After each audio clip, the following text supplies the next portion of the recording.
এখন আমরা আছি একদম বাগেরহাটের ঐতিহ্য ষাট গম্বুজ যে মসজিদ, সেই মসজিদের গেটে।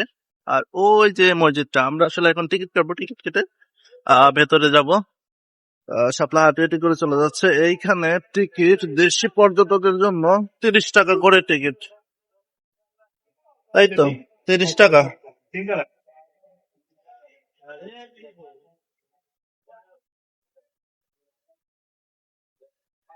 আচ্ছা,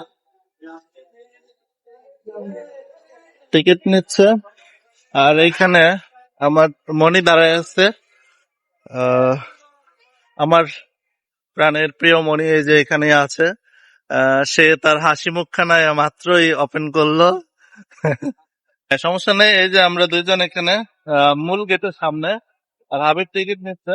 টিকিট কাটা হলে আমরা এখানে ভিতরে চলে যাবো। এটা হলো মেইন গেট। মেইন গেট দিয়ে ঢুকবো, তারপরে বাকি জিনিসপত্র গুলো দেখবো। ওই যে টিকিট নিয়ে চলে আসছে। এই যে 60 গম্বুজের টিকিট মাত্র 30 টাকা করে, বেশি না। তো এখন আমরা ঢুকবো। হ্যাঁ, টিকিট নিচ্ছে। এই যে আসো আসো, আমরা এখন ভিতরে চলে যাচ্ছি। এই তো এইখানে প্রচুর লোকজন। এই পাশে বাগেরহাটের জাদুঘর, আর এই পাশে হলো মূল মসজিদটা। তো মসজিদে আসছি, জোহরের টাইম। এখন আমরা নামাজ পড়বো, নামাজ পড়ে তারপরে বাকিটা ঘুরে ঘুরে দেখবো। অনেক মানুষজন আসছে। তুমি বলো তো এখানে কয়টা গম্বুজ আছে? 81টা। নাম 60 গম্বুজ হলো, মোট গম্বুজ আছে 81টা।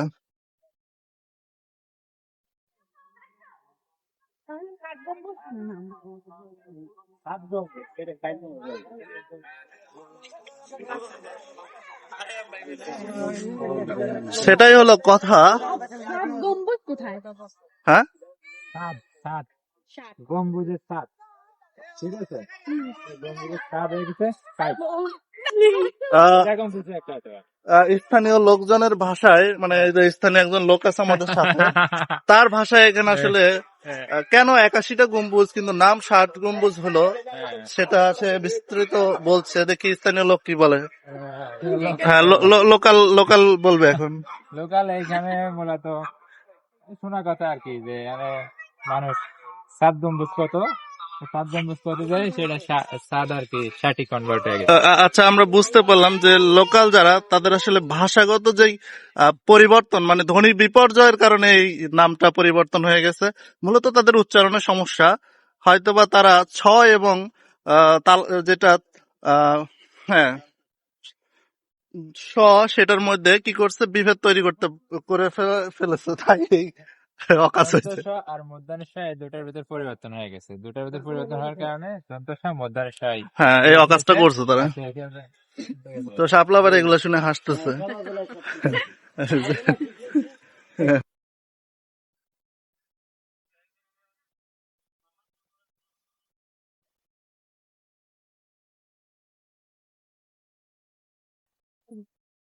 তো এই হলো 60 গম্বুজ মসজিদ। এখানে আমরা আছি, এই দেখেন মসজিদটা। আর কারা এখানে, এই যে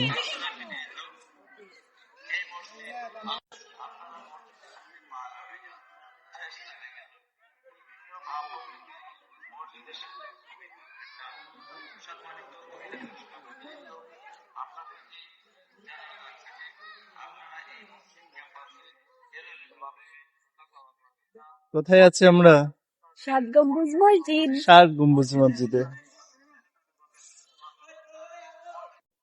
তো এখন আমরা যে 60 গম্বুজ মসজিদে আছি। তো আপনাদের দেখালাম, এই যে এটা ভেতর থেকেও ইয়া করেছে। এটাই হয়েছে মসজিদ, মসজিদের প্রাঙ্গণ এগুলা। অনেক লোকজন এখানে আছে। তো এই যে এটা অনেক লোকজন। আসলে চতুর্দিকেই এরকমই। তো গম্বুজ গুলা যদি আমরা দেখতে চাই, আপনাদের দেখাইতে চাই, গম্বুজ গুলা দেখাই।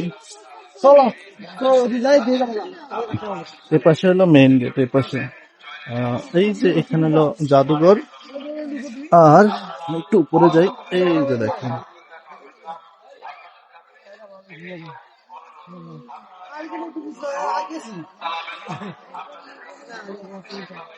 শাপলা এখানে বসে আছে।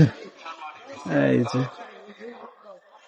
এখান থেকে ওই পাশে দিঘি আছে, ওই পাশে দিঘি, ওই পাশেও যাওয়া যায়। আর এই যে এখানে বাচ্চারা খেলাধুলা করছে, এখানে বাগেরহাটের জাদুঘর। আর এই যে এই হলো প্লেস, জায়গাটা সুন্দর।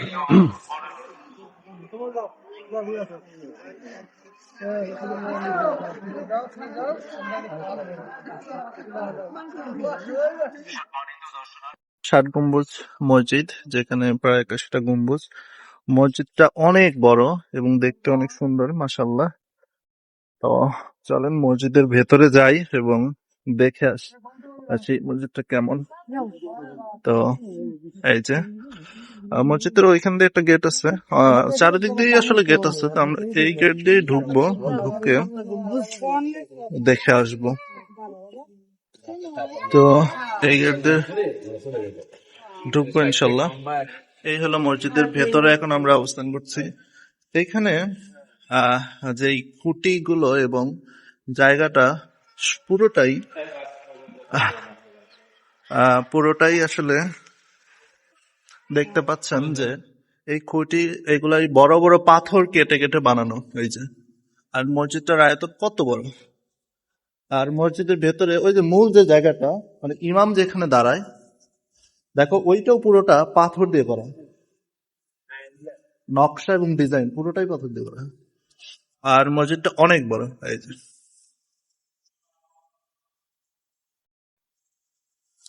আর এই যে গম্বুজের কারণে এরকম।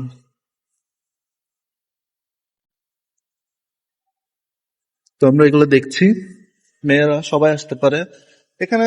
তাবলিগের বা জানি না আমি ঠিক এটার ভেতরে কি করে, লেডিসদের নামাজ পড়ার জায়গা করছেন।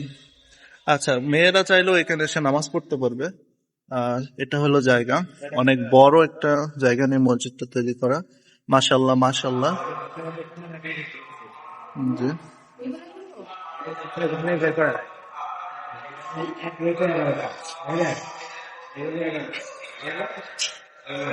এই হলো ইমামের যে জায়গা, এটাও পুরাটা পাথর কেটে তৈরি করা। মাশাল্লাহ, অনেক সুন্দর। এই যে ওই ডিজাইন গুলো যতগুলো করা আছে এগুলো সব পাথর কেটে কেটে বানানো। মাশাল্লাহ, অনেক সুন্দর। শাপলা গম্বুজ গুনতেছে যে 81টা গম্বুজ আছে কিনা। তো শুনে আসি যে ও সত্যি 81টা পাইছে কিনা। তুমি কি গম্বুজ 81টা পেয়েছো গুনে গুনে? পেয়েছো? শাপলা হচ্ছে এই নিচে নিচে খোসা মারছে, খোসা মেরে মনে হয় 81 প্রমাণ করা। না না, আমি তোকে সহজ হিসাব বুঝাই দেই। হ্যাঁ, বাবা রে, ঘরে তৈরি চলতেছে। এইদিকে 7টা, হ্যাঁ, এভাবে ও বলছে যে এভাবে 7টা আর এইভাবে আছে 11টা। তাহলে 7-11, 7-8। হ্যাঁ, আর চারপাশে 4টা। চারপাশে 4টা। আচ্ছা ঠিক আছে, আমরা এখানে আছি। এই যে এটা সমস্যা। আজকে আমরা ষাট গম্বুজ মসজিদটা মোটামুটি ঘোরাঘুরি করছি, আল্লাহর রহমতে পুরোটাই ঘুরলাম। অনেক সুন্দর একটা মসজিদ। তো এখানকার স্থানীয় লোকের ভাষায় আমরা একটু শুনবো যে এই মসজিদের ঐতিহ্য কে তৈরি করছে, আর বাগেরহাটে আরো কোনো সুন্দর নিদর্শন আছে কিনা, আর এটা কবে স্বীকৃতি পাইছে, কত বছর যাবত আছে। হ্যাঁ, ওকে ওকে। আপনার নাম? আমার নাম রহিম মিয়া। আপনার বাড়ি কোথায়? আমার বাড়ি কোয়ারে জানো?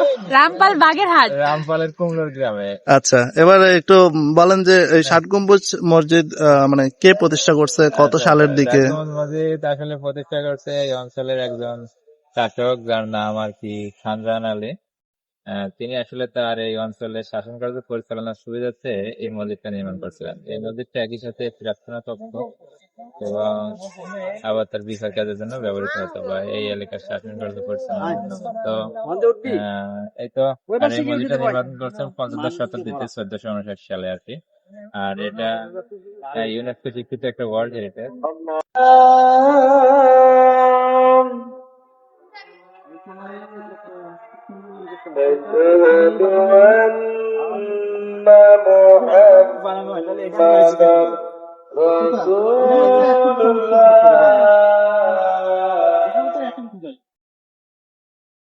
উৎফুল্লিত হতে পারে। আমি বলছি যে ড্রেনের ব্যবস্থা তো ওই সময়, কারণ এগুলো ওই সময়েরই আসলে এইভাবে বানাইতে হয়।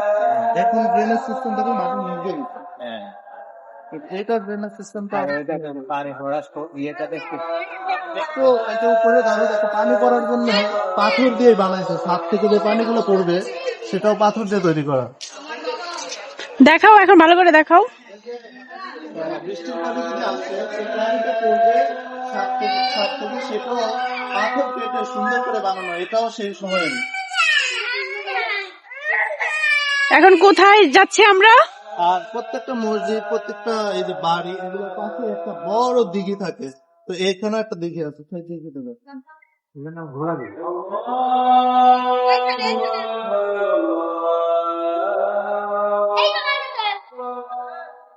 তো এই যে সামনে সেই দিঘি, এই দিঘির নাম হলো ঘোড়া দিঘি। আমি একটু বিস্তারিত জানি না, স্থানীয় লোকদের মুখ থেকে শুনবো আমরা পরে। অজু করার জন্য আসলে এই দিঘিটা ব্যবহার করা হতো, এবং পানি খাওয়ার জন্যও।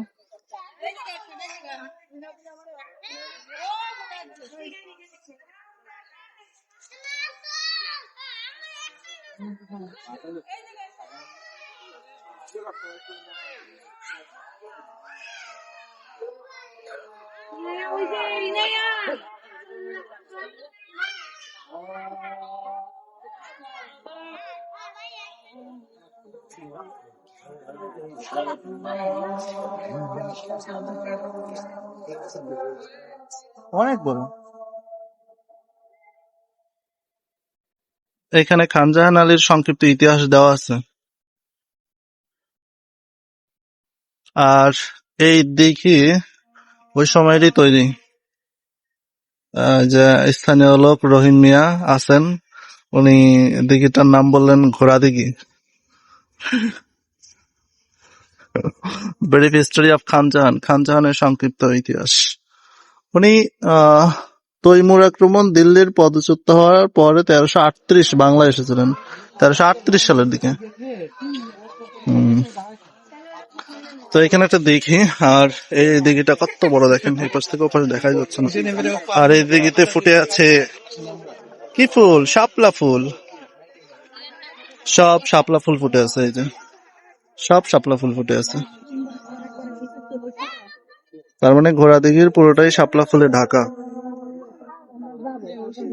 তো দিঘিটি আসলে খনন করা হয়েছে, ওদের মুখে শুনলাম যে দিঘিটা খনন করা হয়েছে মূলত এখানে পানির যে সংকট সেটা কাটানোর জন্য, মিঠা পানি।